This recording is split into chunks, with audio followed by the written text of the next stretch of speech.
Hello, and welcome to Irish Passport. Let's do it. Welcome to the Irish Passport. I'm Tim McInerney. I'm Naomi O'Leary. We're friends. Cahimilta Naomi. Anwar Fad Tim. This is your passport to Irish culture, history and politics. I'm recording. One, two, three. Okay.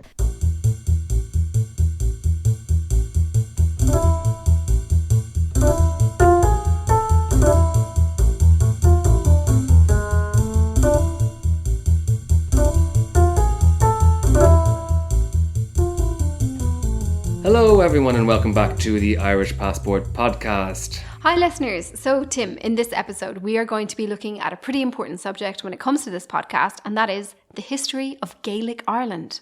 Yeah, and we've actually been talking loads about Gaelic Ireland in recent episodes, as long-time listeners might know, because of our Conquest mini-series where we've been looking at the history of British colonisation on the island. And I thought it was a good moment, especially now that we're coming up to the Cromwellian invasion in that series, that we should take a closer look at what life was like in Gaelic Ireland on a day-to-day basis so that we can better understand this world, that was going to be destroyed by the conquest. Yeah, absolutely. I'm really glad we're doing this, Tim, because honestly, Gaelic Ireland is just endlessly fascinating to me. Yeah. There's actually so much to get through in this episode, which means I'm going to have to go fast. Also, I'm super conscious that we've covered loads of aspects of the Gaelic world in other episodes already, and I don't want to retread ground we've already gone over because there's no time. So if you're new to the podcast, it would be a good idea maybe to go and listen to that recent Conquest series to get a bit of a primer, because we do talk about Gaelic Ireland loads there. You'll find it by searching the podcast for the word Conquest in whatever app you use. It should all come up. Yeah, that's a good shout. So, Tim, let's first of all just be clear about what are we referring to when we say Gaelic Ireland. So basically, we are talking about the political and social structure that dominated the island of Ireland before the British conquest in the 17th century, right? And this was an incredibly ancient society that we're talking about, wasn't it? Yeah, like really, really ancient, even in European terms. The roots of this society stretch from the 17th century when the conquest happened all the way back into prehistory. This is just a kind of unbroken train of a society that didn't change relatively that much in between.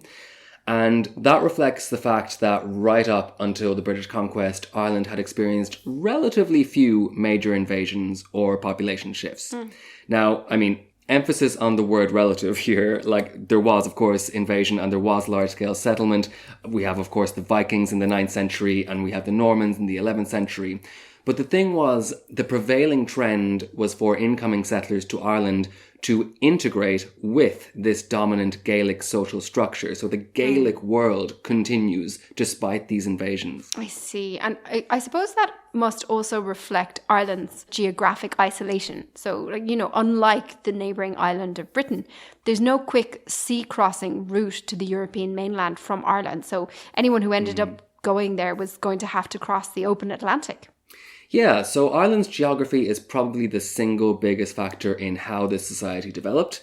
And it's interesting because the Atlantic was acting as both a connector and an insulator here. So on the one hand, the fact that Ireland was an island meant that every inch of it was actually super connected to the rest of Europe. Sea travel was the fastest mode of travel in the world right up until the Industrial Revolution, and certainly in the ancient world. That means basically the further inland you go, the more remote you were. But if you lived on an island, it was a bit like having a major train station on every bit of coastline, because not only could boats zip around the continent in a matter of days, but they could also carry very heavy loads that would have taken forever to shift overland. Yeah, right. If you think about what you can get onto a boat compared to trying to move that same amount of material with horses or donkeys or whatever, it's a much, much bigger task. So on top of this, Ireland also had this major navigable river running right through its centre, the Shannon.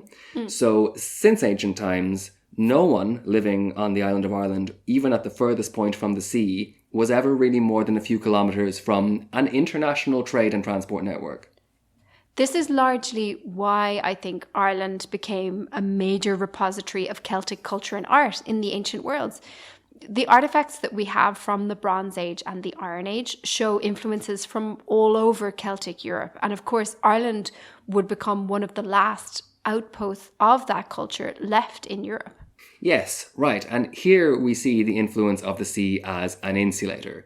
So while being an island in the middle of the Atlantic was quite favourable for trade, it also meant that Ireland wasn't very suitable for large-scale invasion. Like, you couldn't exactly lead an invading horde into Ireland, like you could in most of Europe, just a front of war horses and people, showing up and setting up tents. Because if you were going to do something like that, you have to bring every single one of those people over on a boat. And that was expensive and that was risky, and you're going to be crossing very dangerous seas. So for most would-be invaders who could have very easily conquered Ireland if it was somewhere else, for most of them, it was just too small and too remote to be worth that kind of investment. Just wasn't really worth it. No. And famously, that was the attitude of the Roman Empire, right? So by the 2nd century AD, the Romans ruled a territory that stretched across the whole of Europe and North Africa as well, but they never bothered trying to take over Ireland.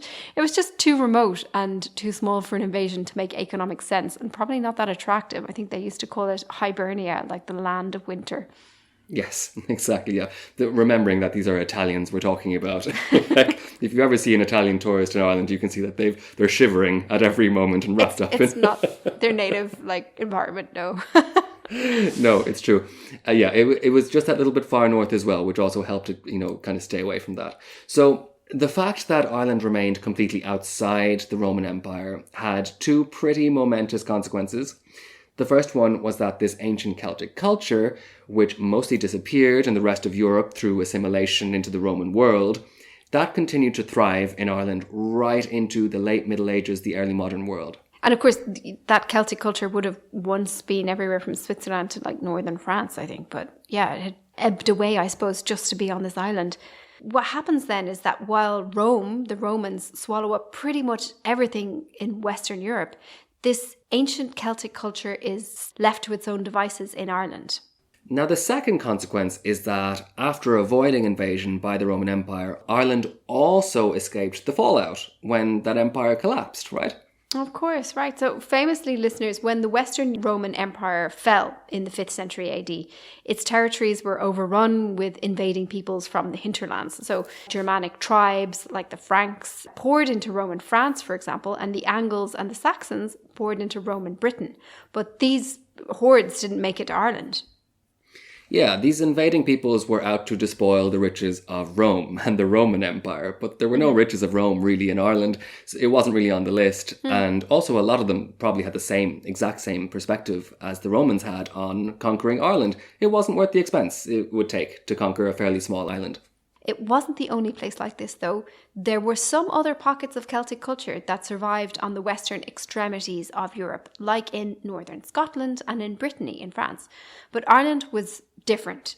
Yeah, so the other Celtic regions in Europe had to constantly fend off these bigger, stronger populations, which usually had more influential cultures and languages than their own. So the Welsh and the Scottish Gaels were surrounded by Anglo-Saxon Britain. The Breton Celts in France were surrounded by the incoming Franks and the other peoples of France. The Galicians surrounded by Spain, etc. And these are kind of constantly pushing in, in terms of culture and in terms of military and in terms of politics. So over the centuries in mainland Europe, there was this constant pressure on those peoples to steadily assimilate with their larger neighbours. But Ireland was surrounded by nothing but the sea. And the sea also meant that relatively few people could ever come there at any one time. So what we really see is a reversal of that situation. Ireland and Irishness was the bigger, stronger population with the most influential culture and language. It was any settlers or invaders who had to resist pressure to assimilate into that, And as we've seen, they just didn't usually succeed. It was like a mini continent in itself, a little world of its own, with its own rules, kind of. Yeah, exactly, yeah. And not because it was particularly strong or special, just because of this peculiar geographical situation.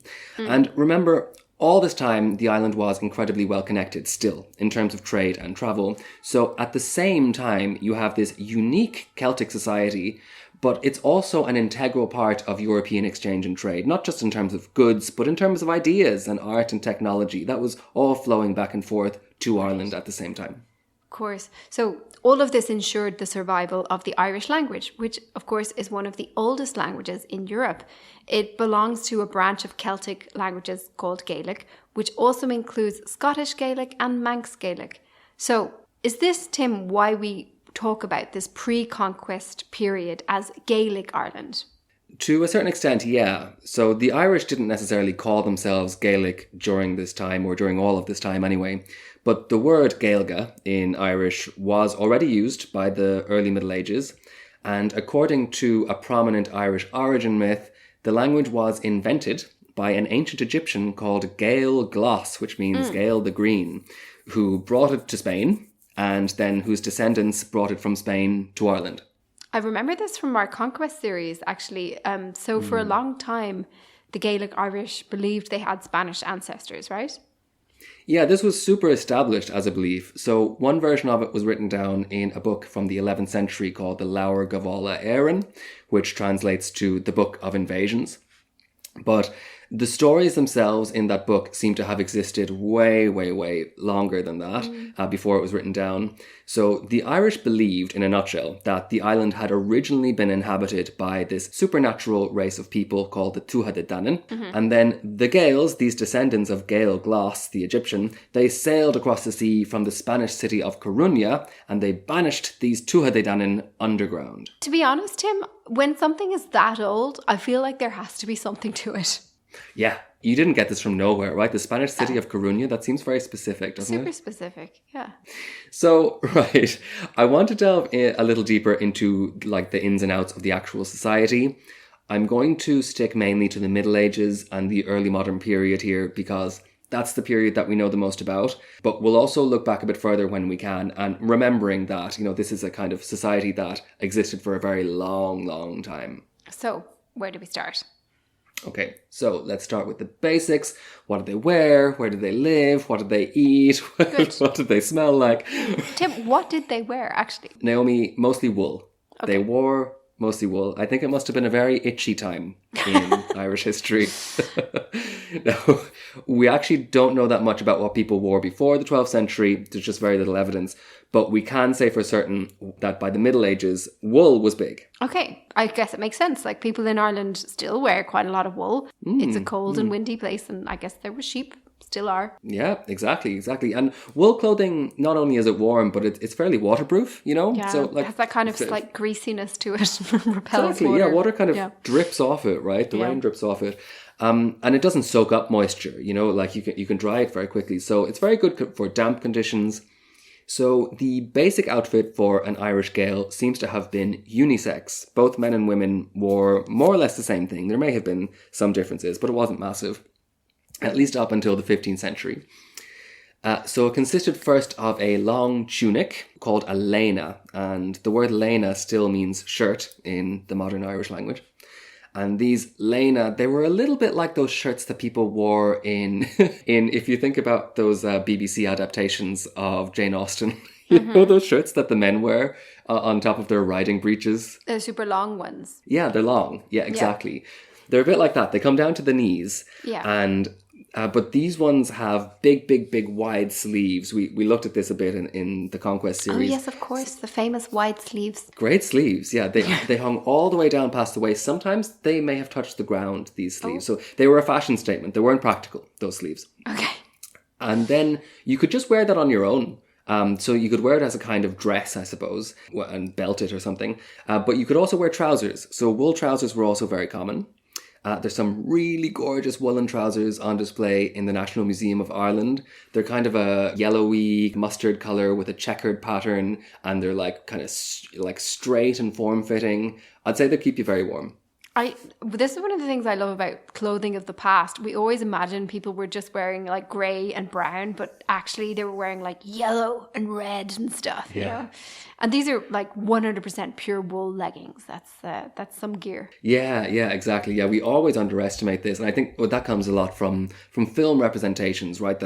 They try and be as realistic as possible by making everyone muddy and brown and grey. But the past was this really, really colourful place. Like, people had access to dyes, you know, they were just as colourful. If anything, they were more colourful than us because it was a bit garish, you know, like the more colour, the better a lot of the time.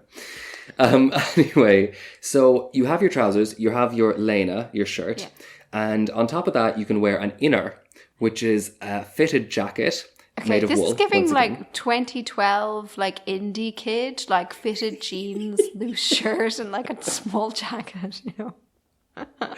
Yeah. I mean, keeping in mind that men wore mustaches generally in Gaelic Ireland too. Hipster is really hitting the box. Actually, it's hitting the nail on the head with this. They kind of looked a bit like hipsters. So from 2012 hipsters. So so you wear this inner. Now this is so it's an embroidered jacket. And sometimes it was quite highly embroidered, and that was going to go up on top of your lena to keep you warm. And then I suppose mostly in winter, you would wear this huge big cloak around that called a broth.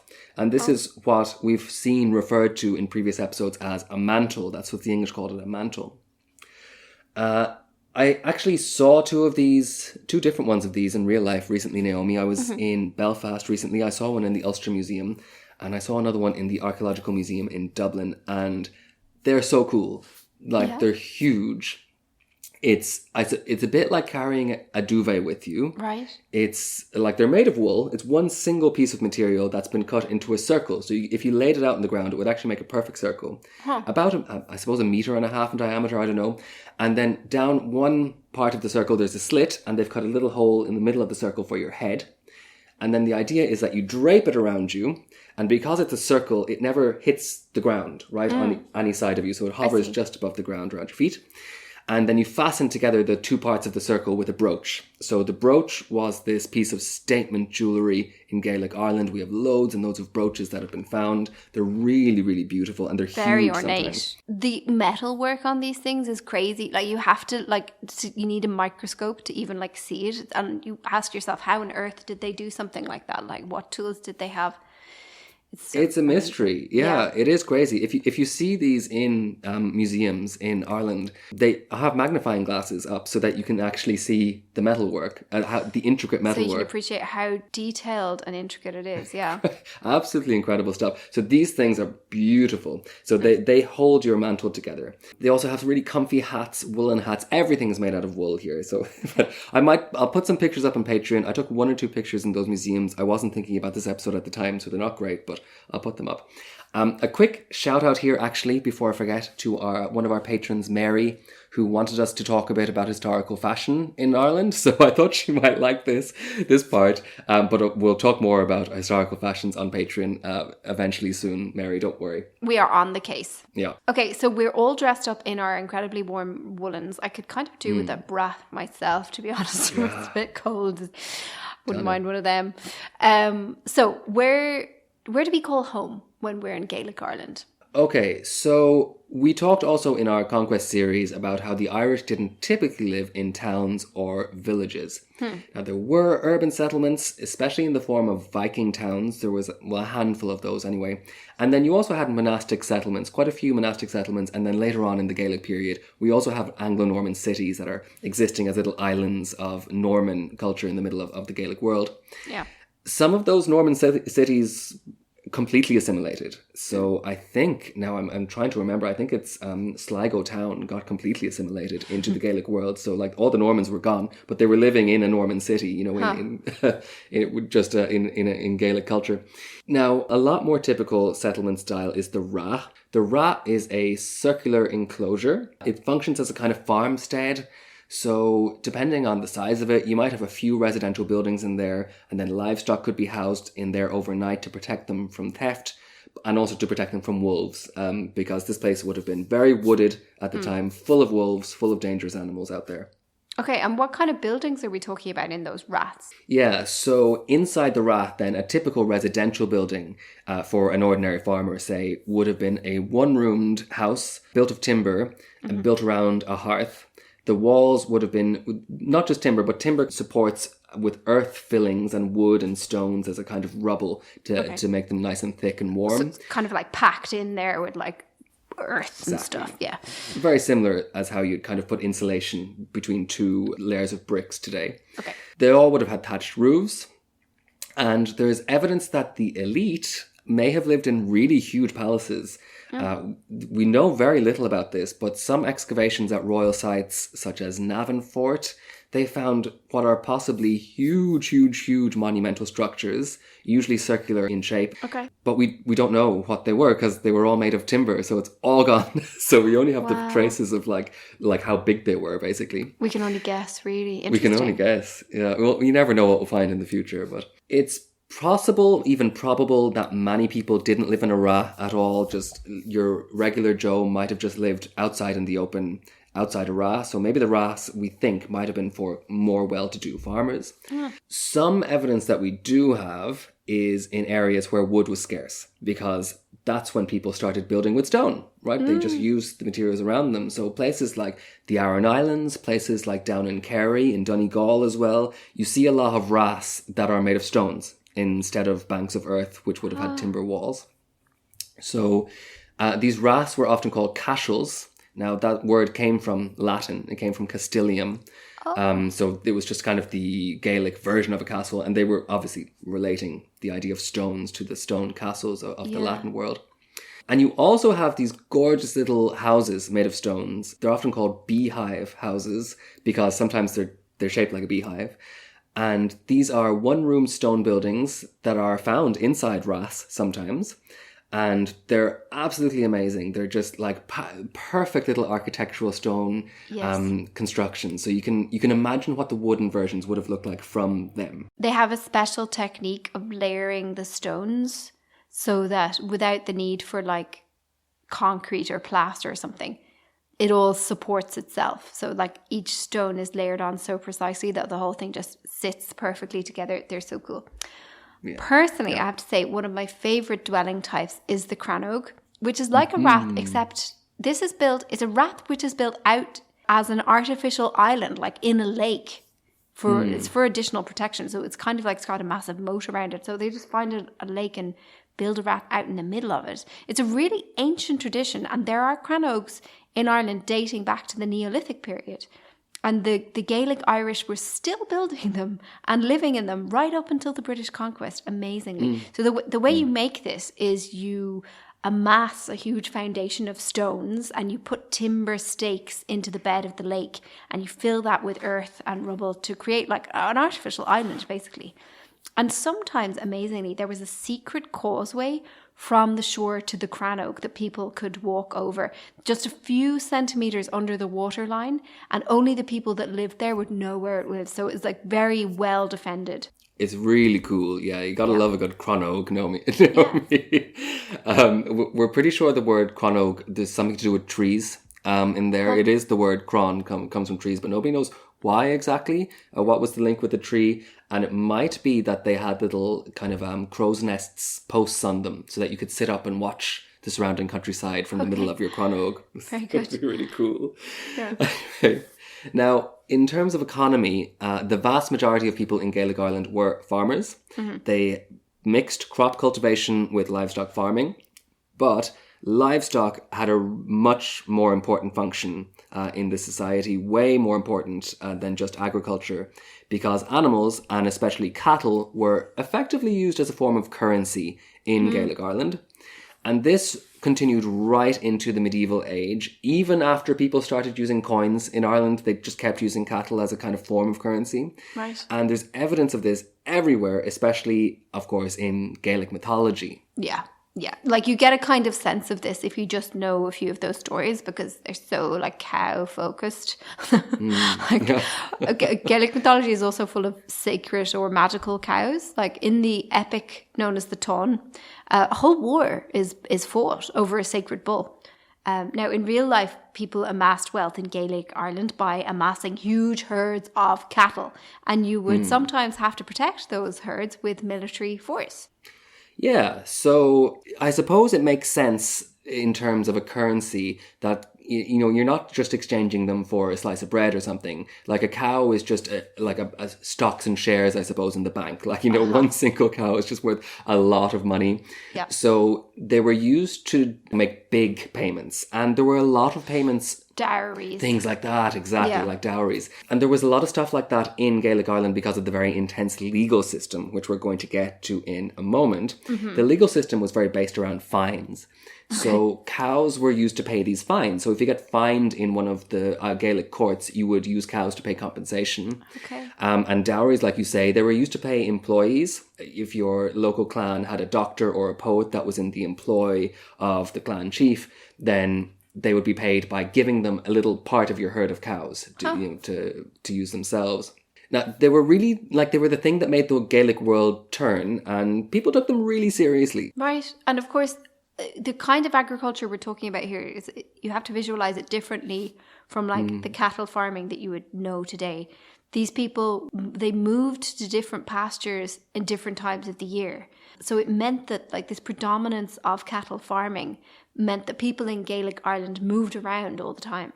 Yes, right. So now this was done to different extents and in different ways, depending on the part of the country you were in. So in the south, people were they tended more to stay in one place and maybe move during the spring or the winter to somewhere else. But in the north part of the country, especially west of Lough Neagh, it was common for entire communities to be structured around these mega herds of cattle and to never stop moving. Wow. They would actually just never stop moving at all. The entire population there was effectively nomadic. They had these herds of cows, these mega herds, not just of cows, but of all their animals, of course, because everything has to come with them, right? Called crakes. That comes from the word cuireacht, which I think might have something to do with the Irish word cuira, which means a sheep. Sheep. Okay. Yes, indeed. So they had sheep in there as well. I want to give a shout out here to patron Jim, who actually pointed out in one of our Conquest series, we mentioned in one of our episodes that English colonists were writing about stopping the practice of the Irish running up and down the country with their cattle and forcing them to settle in towns and stuff. And Jim said they were probably talking about these crates, because of course they were talking about Ulster during that point in particular. We mentioned that there was also a religious aspect to the importance of cows in Ireland. And we should mention at this point that until around the 5th century AD, the Gaels practiced a polytheistic religion. So polytheistic religion has a pantheon of gods similar enough to the kinds of gods you would find in the rest of the ancient world. So some of these gods would have popped up before on our podcast. So there's Dagda, the father god. He was said to live inside the megalithic passage tomb at Newgrange. The Dagda's wife was Morrigan, the goddess of war. She's very cool. She takes the form of a crow. And then there's Bridget, the goddess of poetry and fire. And she was celebrated in the spring festival of Imbolc. There's still some traditions alive and well to do with Bridget, the crosses and burning stuff and that kind of thing. Luch was the god of craftsmanship, and he usually holds a fiery spear, which represents the sun. He's like the light, fire, sun god type thing. And Danu was the mother of those banished people we mentioned, the Tua de Danann, who the Celts believed to have formerly been the main occupants of Ireland and now went underground to dwell in underground forts. So that belief in a shadowy supernatural set of beings, that was a really significant part of Gaelic religion in itself. And it was powerful enough to survive into modern times through the traditions of the Veres or the Aesshi. Now, a lot of what we know about Gaelic religion was written down well after Christianization, so we have to take it all with a grain of salt. But there's plenty of other traces of spiritual practices before the Christian era.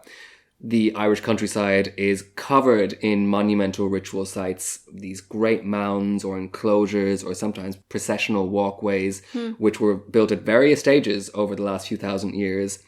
And the most intriguing thing about this for me, I think, is that there does seem to be a thread here leading right back into prehistory. We know that the Gaelic Irish worshipped the great Neolithic monuments, such as Newgrange, like you mentioned, Naomi. So it's entirely possible and perhaps probable that there was a certain continuity of beliefs and practices all the way from the Neolithic era right down to the 5th century when Christianity was introduced, which is pretty amazing to think about. It is amazing, especially if you consider some of these things are still going on, like the practice of having bonfires of Halloween. That is probably extremely ancient. But whatever the case, we know the Gaelic Irish thought about Ireland's Neolithic passage tombs as highly sacred sites. And there might be some connection between this ancient buried passages and the belief in a supernatural people who lived underground, maybe. So at the Hill of Tara, for example, where the High Kings of Ireland were crowned, you have these massive earthen enclosures that were built by the Gaelic Irish in the 1st century BC. But at their centre, you might have a Neolithic passage tomb dating back 3,000 years before that. I mean, some of this stuff is older than the pyramids. Yeah, like a lot older than the pyramids. Yeah. Like we're going back to the Stone Age here. Like this is really incredible. Another fascinating site is Cruachan, in a place that's called today Rathcrogan. And this was the royal court for the Gaelic kings of Connacht. So it's a bit like the Hill of Tara, but for the kings of Connacht. Right. And this is where famously the mythical Queen Maeve is supposed to be buried, and it's also where she was supposed to have held her court. And the whole landscape here is covered in these huge monumental mounds and walkways, and they range in date from 4000 BC to 500 AD, around the date of Christianization. That's just a huge span for that society to exist, isn't it? My goodness. Right. Yeah. Yeah, it's really, really like just a long time to be worshipping at a specific site in a certain way. Yeah. I mean, this is not to say that all these religious practices were the same between 4000 BC and 500 AD. We have no idea, but just the very fact that these sites were sacred since then and being used in sacred rituals. Built upon, yeah. Yeah, exactly. And we still have this link to the underworld there. So in Rathcrogan, there is one particularly mysterious monument. It's a 37-meter long underground passageway. So part of it is artificial. So it's been built into the ground and it connects up to this huge underground cave that's just like really stunning. It's called Oenagat, which means the Cave of Cats. And this was traditionally associated with the Gaelic New Year festival of Samhain. There's a few different places in Ireland that are associated with Samhain. It was a really big festival. According to Irish mythology, the goddess Morrigan would emerge from this cave during the night of Samhain, leading a procession of terrifying crows who would cover the country and strip all the leaves from the trees and plunge the world into winter. Gosh. Very scary. They had terrible breath, apparently. That's part of the legend. Everyone would flee because of their terrible breath. I know some people like that still. So, even more intriguingly, there is an inscription just inside the entrance of this cave. It's in the ancient Irish alphabet of Ogham, and it reads Freach, son of Maeve. Nobody knows what it means. Nobody knows who wrote it. That's so it's very something. That's so mysterious. What is it? Isn't it? I know. This place had like a huge reputation back in the Gaelic world, so much so that Christian monks, who of course, would have had none of this Morrigan myth, they believed that it was an entrance to hell. And that's how they wrote about it. Oh, wow. Now, speaking of religion and possibly speaking of hell, Naomi, I cannot wait to show you this image. I'm sending it to you now, but please don't freak out. Okay, oh my God, what am I going to see? It looks like wood that's been preserved in a bog. Okay, it's a big long man, a stick man in dark wood that looks like it's been like sort of tanned in the bog for a long time. So what is it? Yes, okay. So it's very long. I'm sure you had to scroll down quite a bit to see all of it because it's just a very long image. This is a totem. So it's carved out of what clearly was one branch of wood. So it's long and thin like a branch, but it's been carved into a totem. Pretty scary face on him or her. We don't know what the sex is because there is a hole in an actual hole that has been bored into the pubic area of this figure, but we don't know whether that represents a female trait or whether you inserted a kind of like phallus into that hole that was maybe made of something else. Nobody knows. Yeah. Lots of theories about it, but it seems to be something important about this totem. It looks like a man to me, I would say. You're giving it male attributes. Keep in mind that this was buried in the bog for the last maybe 2,000 years, I think. So she might not be looking her best. She might not be looking her best. Could do maybe with a bit of retinol or something to to spruce up.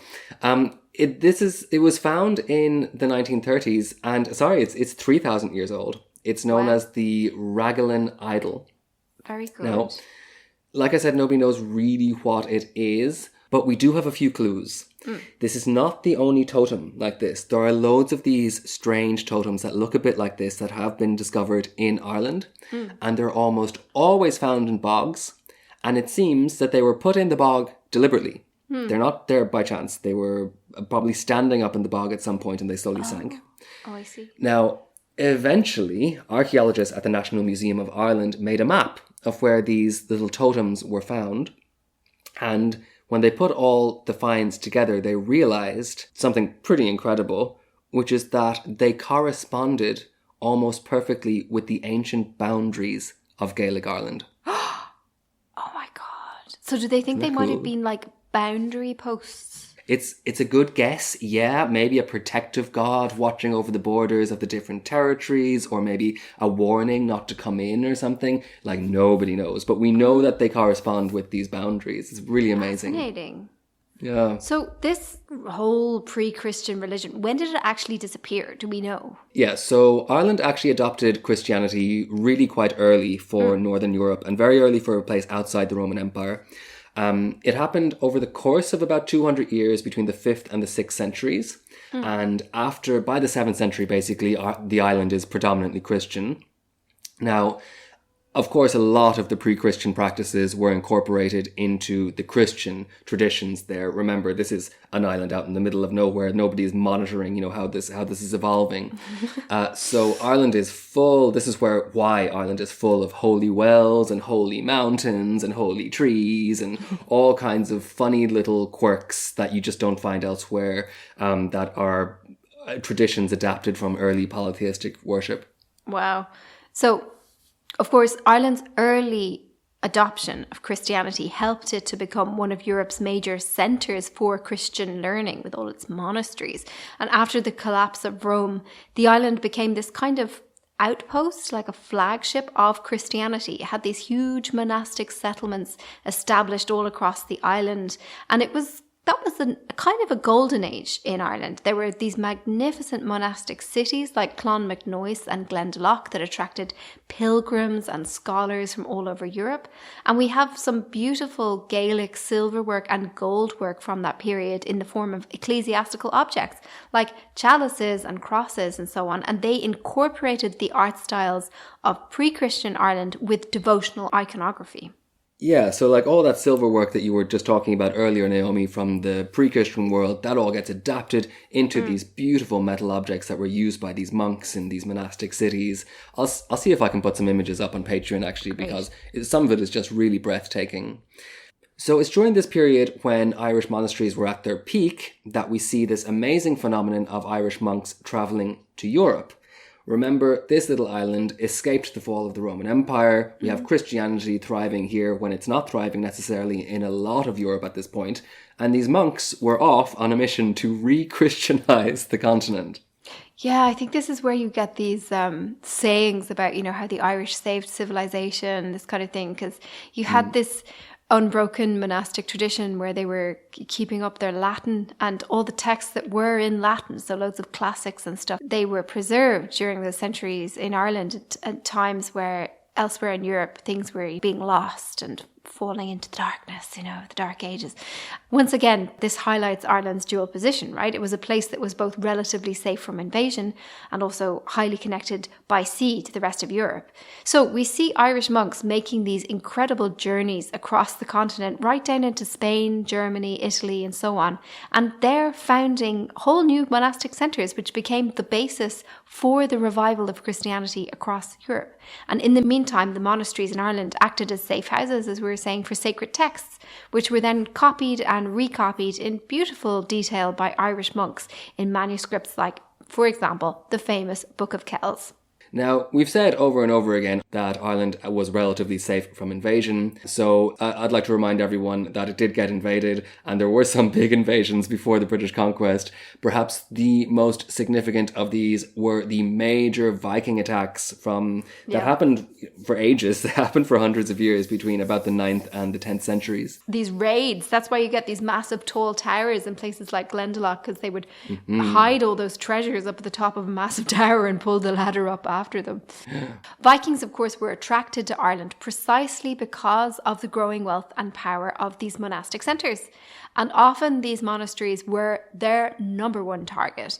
A lot of the Gaelic metalwork that we have today comes from hoards that were buried for safety, to hide it from the Viking raiders. Over the course of these Viking raids, the Vikings also brought people. They really did succeed in bringing a lot of people to Ireland, and they set up cities, including Dublin, including Limerick as well, and Waterford. And with these cities, they introduced new technology, new art styles, new traditions. So the Vikings had a huge influence on Gaelic society and culture. They also took a huge amount of Irish people to Iceland as slaves, right? So they especially women, they took a lot of Irish women, Gaelic women, to Iceland as slaves. So there's a huge genetic link between Gaelic Ireland and Iceland still today because of this. Just really, really big movement of people.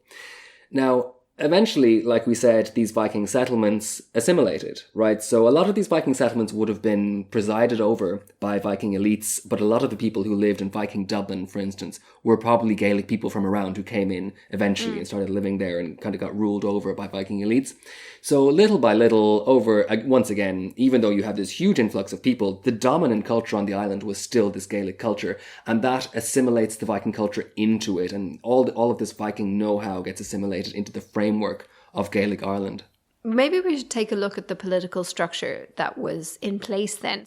Gaelic Ireland was divided into a network of kin groups called a Finne, and each of these controlled a particular territory. So these groups considered themselves linked by a common ancestor, usually from a very distant past, and they all took the same name of this ancestor. So you'd have a Finne called O'Brien and a Finne called O'Leary, and so on. Right. And each Finne was led, typically, by a chief known as a Taoiseach, who was elected by members of the Finne. While the Taoiseach was alive, the Finne also elected a second-in-command called a Taoiseach, who was also the automatic successor to the leadership once the Taoiseach died. Now, that said, we shouldn't get too misled by this idea of election, because this wasn't exactly a popular democracy as we would know it. So there were still kind of hierarchies going on here. In order to be eligible for election, you had to be part of an elite caste within the Finne called the Derv Finne. And that meant that was a group of people who had a Taoiseach in their ancestry within 4 generations. So they were always kind of on top, these few families. So not just anyone could run. Also, in practice, the strongest or the most feared candidates in these elections were probably the ones who won, right? Because they could intimidate voters into electing them. And you didn't exactly have privacy when you were voting. So everyone knows who you're voting for. So, the whole process could be seen as a show of force more than anything else. But still, it meant that leadership was very dynamic and leaders could change, quite often. So those are Taoiseach, and earlier you mentioned High Kings. So how do they interrelate? Yeah, right. So Gaelic kings, who were called Rí, the Rí were elected through the same system as the Taoiseach. It's basically a different title for more or less the same thing. The main difference with the king or the Rí was that the Rí usually controlled much bigger areas of land. In fact, the 5 most powerful Rí, who were called the Rí Ruarach, they each controlled the 5 ancient provinces of Ulla, Connacht, Lion, Mee and Muin. Right. And then if you were really successful, you could become an Ord Rí, which means High King. And that meant that you became Rí of the whole island. Right. Now, this wasn't a permanent system. You didn't necessarily have Rís and Taoiseachs living in the same place at the same time. You didn't necessarily have High Kings. Actually, High Kings were fairly rare. And the title of Rí actually died away around the 11th century. So it was an older thing. And the title of Taoiseach became predominant instead. So by the time of the Conquest, there hadn't been Rí in Ireland for ages. It was just Taoiseach. And of course, the mythology also talks about queens, doesn't it? Yeah, this is interesting. So by the Middle Ages, at least, only men could be Taoiseach. But Irish mythology does feature these very powerful ancient queens, most famously Queen Maeve, like we saw. So it seems, sure, that female leaders were ruling Gaelic Ireland at very high levels before that point. Now, this could be something to do with the evolution of the Finne as a political group, because that kind of cements a patriarchal society. because the name, when you take on a name from a finna, it's passed down through the male line. Okay. And that means that when you have children, the children are part of the father's finna, not the mother's finna, right? Land couldn't be inherited by a woman because it would almost be like giving land to a different finna, right? Because if she comes from a different finna, then you're not passing it down to the children who are part of your finna, you're passing it to someone who might have a different name from a different finna. So that could be it. I mean, a lot of the intermarriage would have had people with the same name. Just because you have the same name doesn't mean you're necessarily closely related or related at all.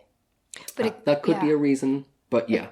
Could be inheritance related. So, I mean, as I understand it, the position of women in Gaelic Ireland is sometimes overstated, but there is one area in which they had far more power and agency than almost anywhere else in Europe at the time, and that was in the marriage contract. So in Gaelic Ireland, even well after Christianization, most people chose not to get married through the church. Instead, they opted for the traditional Gaelic institution of secular marriage. Yeah, this is so interesting, and it's something that scandalized the colonists that were coming in the 16th century. They just couldn't believe this. Gaelic marriage allowed for multiple different types of relationships depending on your circumstances and what you wanted out of this relationship, basically. Right. So, for instance, there were some marriage contracts that we would maybe find quite familiar. So you effectively have an economic union between two different households where, what's yours is mine, is what mine is yours, whatever. It all becomes part of one household and there's a contract holding that in place. Mm-hmm. But there were also marriage contracts for people who wanted to be in a relationship with each other, but who didn't necessarily want to live in the same house, or maybe they didn't want to share their property, or maybe they only wanted one person to come to their house sometime, one day a week. I mean, oh God, there's loads of them. There's a whole list of different types. It was also super easy to get a divorce under this system. So it's not even really marriage like we would have understood it in most of Europe at this point. And women could initiate a divorce as easily as men could. So women were perfectly in the rights to walk away from the marriage whenever they wanted and get remarried. And that was almost unheard of in most of Europe during the Middle Ages and the early modern period. Now, if you did get a divorce, which was common, like I said, you had to give a reason. It was a legal thing. You had to go before the courts, just like a divorce today, and put everything in order. And Gaelic Ireland's Brehon laws had a set list of reasons that you could give for getting a divorce. So these are the reasons. I'm going to send you a list, Naomi, in a moment. And this list is taken, by the way, from an academic article called Marriage in Ireland by Donncha O'Curran. So thank you, Donncha. I'll put up a link to that article on Patreon. Okay. So here's the list. Here's the list. All right. Reasons a woman can divorce her husband: sterility, impotence, being a churchman, whether in holy orders or not, blabbing about the marriage bed, calumniation, which that means slander, okay, wife beating, boo, repudiation, which means taking a secondary wife, homosexuality, failure of maintenance, okay, reasons a man can divorce his wife: abortion, infanticide, oh Jesus, flagrant infidelity, flagrant what? So subtle infidelity is okay. It's obviously fine. Yeah. Infertility, bad management, what? Of the household, insanity, okay, chronic illness, that's a bit cruel, a wound that is incurable in the opinion of a judge, yikes, or retirement into a monastery or going abroad on pilgrimage, okay. Right. Failure of maintenance made me laugh a bit. It's like, pay up, man. Yeah, right. And failure of maintenance actually gives us a clue about the different marriage types, because certain contracts in marriages might say, yeah, we're married, but you've got to give me, this much money, every month to support this other house that I live in, or whatever. Okay. This is part and parcel of those different marriage types. I think just these words, it's just amazing to see these words one by one, and each of them just gives you such an insight into what the world was like in Gaelic Ireland. People up in the courts going and divorcing their husbands because of blabbing about the marriage bed, or a man going up and saying, she's got a chronic illness, I don't want to hang around her anymore, or she's gone on a pilgrimage, she's been gone for months or years, and I don't know if she's coming back. It's really interesting. A wound that is incurable in the opinion of a judge. That's a... It's kind of harsh, that one. And it doesn't go the other way around. It's a kind of, I don't know, it's a bit livestocky. It's a bit like, I know this horse is ruined. Yeah, this horse got to get another one, And fair enough, true. you're just going to ditch this one, Now, in one old legal manuscript called the Con Lanova, it explains who gets what in terms of different divorces. Basically, women and men are subject to the exact same terms, interestingly. So it doesn't specify whether the woman can get something or the man gets something. It just says the party, the ill-behaved party, often it will say. So the ill-behaved party will receive X and Y, or the ill-behaved party will not receive X and Y, or whatever. Yeah, it's interesting. Wow. And I suppose the fact that women could divorce their husbands fairly easily also meant that women could use strategic marriages, right, as a means to gaining power, just like men did. I seem to remember from our Conquest series that the pirate queen, Granuaile, married loads of different big players in Connacht, one after another, in order to take advantage of their political influence. And when she was done with them, she'd just declare herself divorced. But hold on, you said though that this was happening way after Christianization, and with Granuaile we're talking about the 16th century. So how is this fitting in with this church idea that one marriage is cannot be dissolved for your whole life? Yeah, the church were not okay with this at all. But the thing was, these weren't Catholic marriages. They were secular marriages. So it was a bit of a grey area whether the church could do anything about this. And also in the Irish version of Christianity, which was really old and was just surviving kind of, without very many big influences, marriages could be declared legally by declaring them, even within Christianity. So it was just hard for the Christian church in Ireland to row back on this. I mean, they tried to stop it. Certainly one group who were not happy about this were the English. This stuff drove the English mad because they considered it completely immoral, as you can imagine. You can imagine these Tudor English colonists coming in and seeing this. It also caused all kinds of succession problems in their eyes because all of these marriages meant that it was really common for higher-ranking women and men to have multiple children with multiple partners. And when the English were trying to get the Irish to adopt a primogeniture-style land inheritance, that was a disaster. How were they going to decide, who gets what, Of course, yeah. You're not going by this big clan-based system where there's loads of land. So when did this actually stop? So it stopped when the British abolished the Brehon Laws. It didn't stop until the Brehon Laws were abolished in 1603, so right up into the 17th century. And even after that, it continued informally. So we know that a lot of couples, right up until the 19th century and even the 20th century possibly, it was traditional to enter into a trial marriage. A trial marriage? A trial marriage, yeah. Before committing to an actually legally binding marriage. Sounds sensible. Or a church marriage. Yeah. And this typically, this meant trying out a relationship for a year and a day. And you usually did it starting from Lunasa, from the festival of Lunasa. Oh, wow. So this seems to be some kind of layover from those secular marriages of Gaelic Ireland. And it meant that after a year you had to make a decision. You had to say, okay, listen, let's do it. Or no, I'm saying no, we're not going to get married. So yeah, you could kind of have no consequences and still try out a marriage. So clandestinely, they're actually continuing this practice of secular marriage, even though it doesn't have legal standing anymore. That's really interesting. Now, it also gives us a better insight into why fostering was such a big tradition in Gaelic Ireland. There was no concept in Irish law of a child being legitimate or illegitimate. That didn't make any sense when you don't have these primogeniture laws. I mean, all that legitimacy and illegitimacy stuff, that was all about land and property, right? Inherited by the legitimate heir.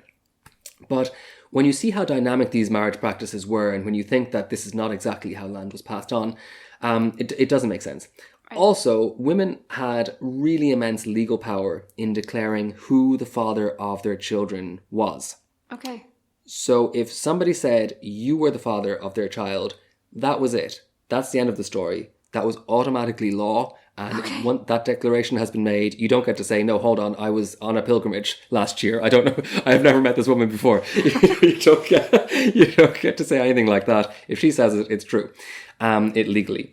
And it seems that this practice was kind of part of a lot of political and social strategies to link certain children with certain fathers, maybe powerful fathers. And like, you know, everyone understood what was happening here, but it was just part of society. Okay. You can even more than this, children could also legally change their paternity if they weren't satisfied with their current father. Okay. So it was fairly common for people to decide later on in life, you're my dad now. That man over there, never knew him. No, you're my dad now. And you could just choose anyone. Walk up to someone and say, yeah.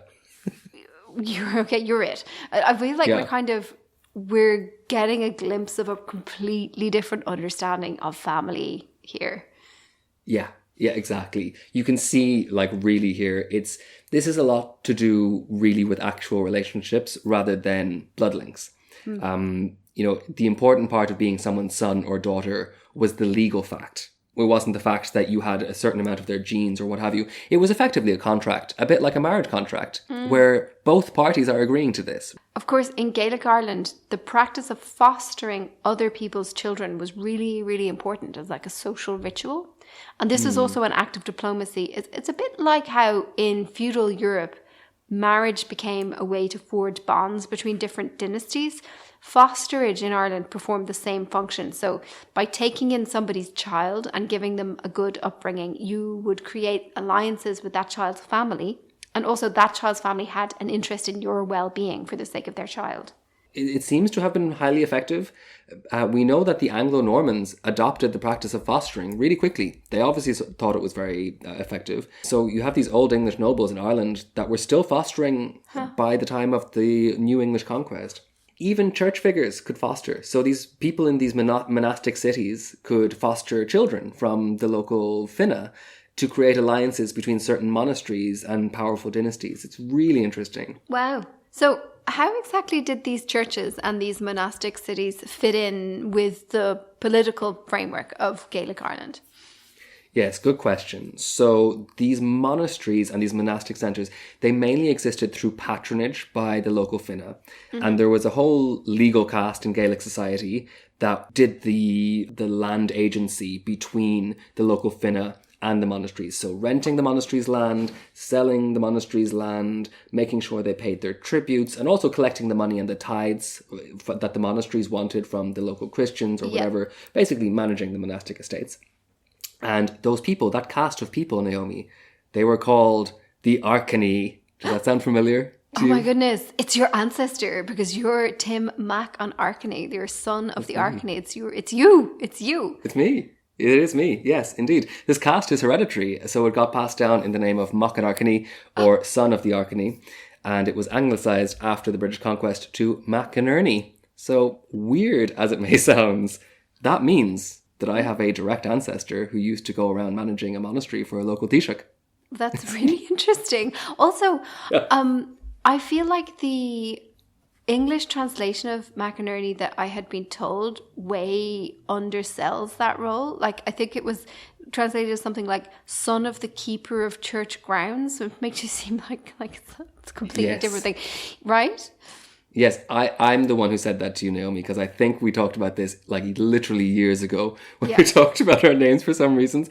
And I said that because I just didn't have time to explain all this Arkany stuff. Fair enough. Okay. Do you think you could make a go of being an Arkany yourself? Listen, one thing I did find out is that the Arkanys got really successful as a hereditary caste, and they had their own clan lands around County Clare until Cromwell took it off them. So I might be going down to County Clare and I want it back. Yeah, I might go and just put a white flag down on the ground and say, mine, thanks, reparations, thanks very much.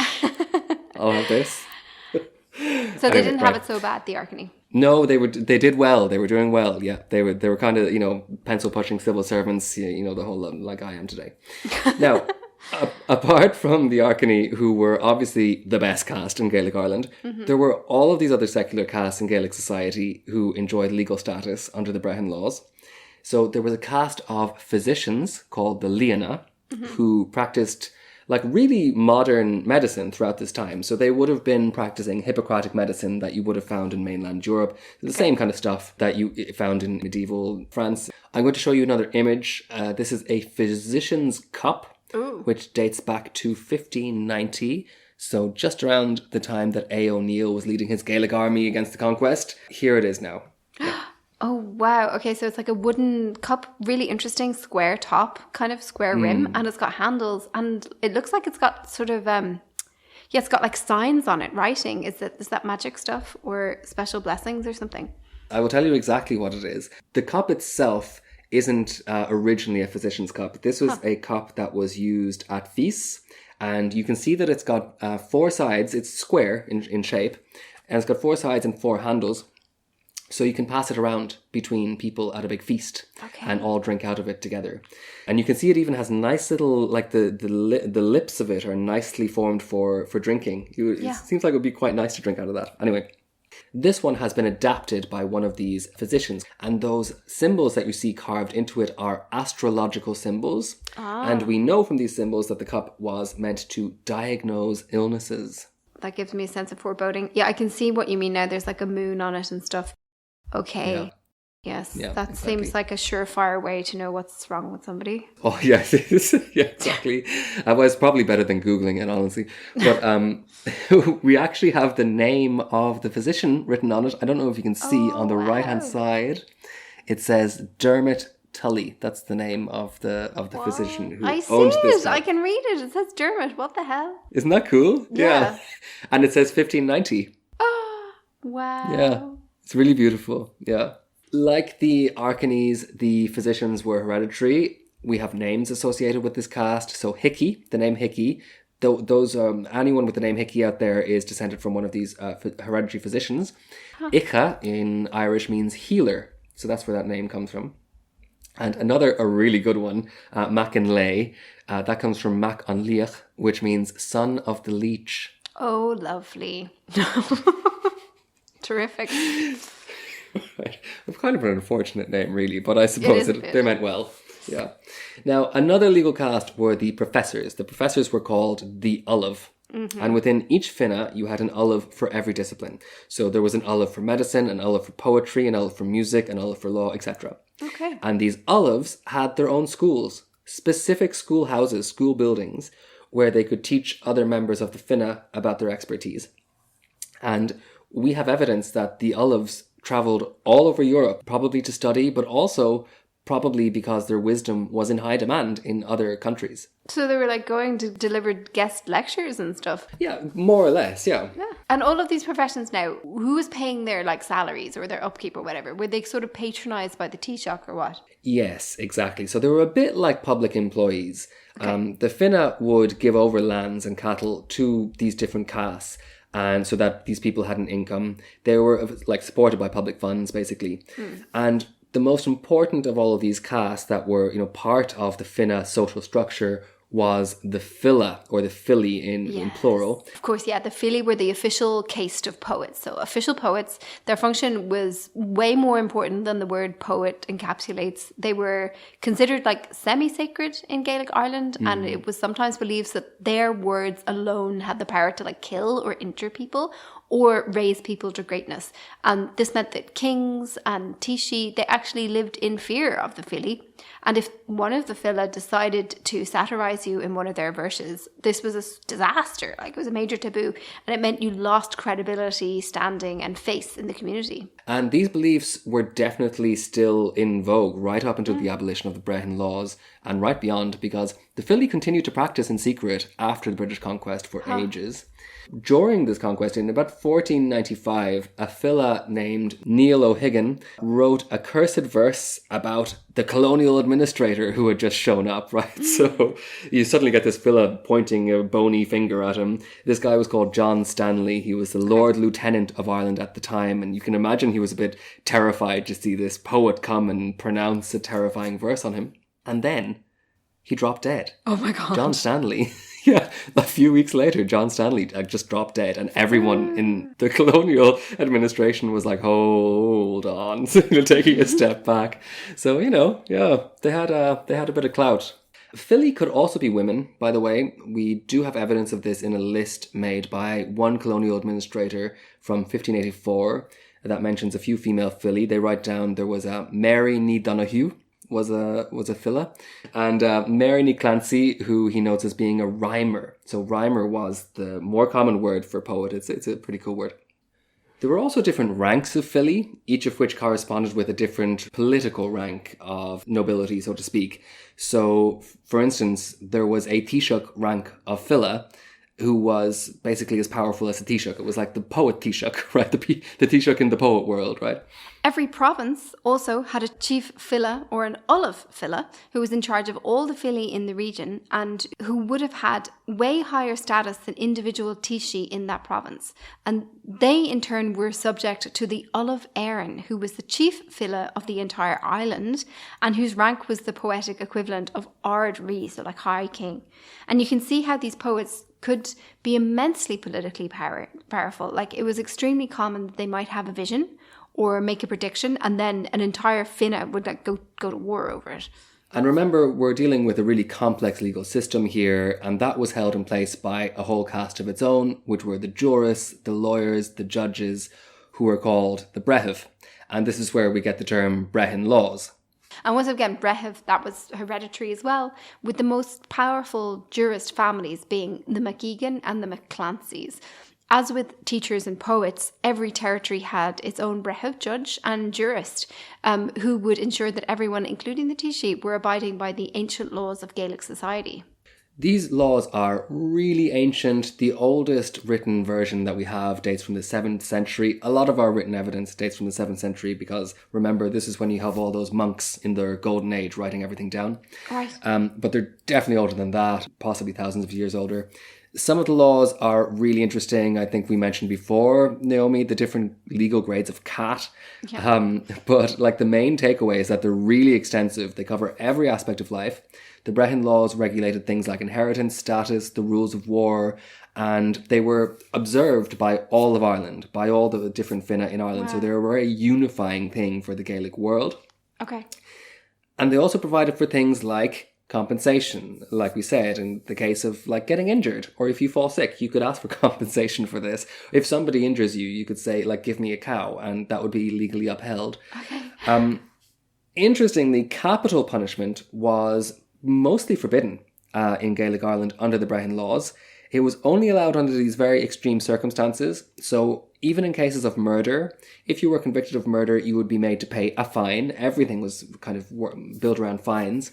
And if you weren't able to pay the fine, then your family would be asked to pay the fine. And then if your family refused to pay the fine, only then would the victim's family be given a choice to either have you killed, have you executed, right, or to sell you into slavery. And that would mean they would get some money out of you. So they almost always chose to sell you into slavery, right? Because that meant some monetary gain. Okay. So capital punishment was just really, really unusual, which in itself is unusual in Europe at this point. Right. And it's worth mentioning as well that slavery was a major part of Gaelic society. This mostly comprised of prisoners of war or people who'd been kidnapped in raids, like usually to Rome and Britain. So under the Breton laws, these people belonged to the rank of Derfur, which meant they didn't technically belong to any Finna, and they were therefore considered an inferior caste. However, this status was not necessarily permanent, so it was common for enslaved people to rise in status over time, or indeed fall in status, and join or marry into a Finna. And the most famous example, of course, of this was St. Patrick, who was kidnapped in Wales, I think, and brought to Ireland as a slave in the 5th century, and then became back to the island as a missionary years later. Yes, and an interesting tidbit there, Naomi, the man who kidnapped St. Patrick, Niall of the Nine Hostages, was the distant ancestor of A. O'Neill of Tyrone, who we discussed in the Conquest series. What? That's cool. Whoa, great fact. Okay, right. We've gone through loads there. And there is loads more we need to talk about, but we're going to have to get around to it in our Patreon debrief. Listeners, if you want to hear more about Gaelic Ireland, you can head over to our Patreon page right now and access the extra content episode that we are going to record. If you're not already a patron, you can sign up today at www.patreon.com/The Irish Passport, and you'll be helping us to continue making the podcast. By the way, anyone out there who wants to do some more reading on this, I got a lot of the stuff that I discussed in this episode from a book by Kenneth W. Nichols called Gaelic and Gaelicised Ireland in the Middle Ages. It was published all the way back in 1972, but it still stands as one of the kind of foremost works on Gaelic Ireland that we still have, and I'll put a link up to that on Patreon. Brilliant. Okay, thanks so much, Tim, for doing all this research. It's been a really fascinating episode. And for now, that's a slán from me. Slán from me.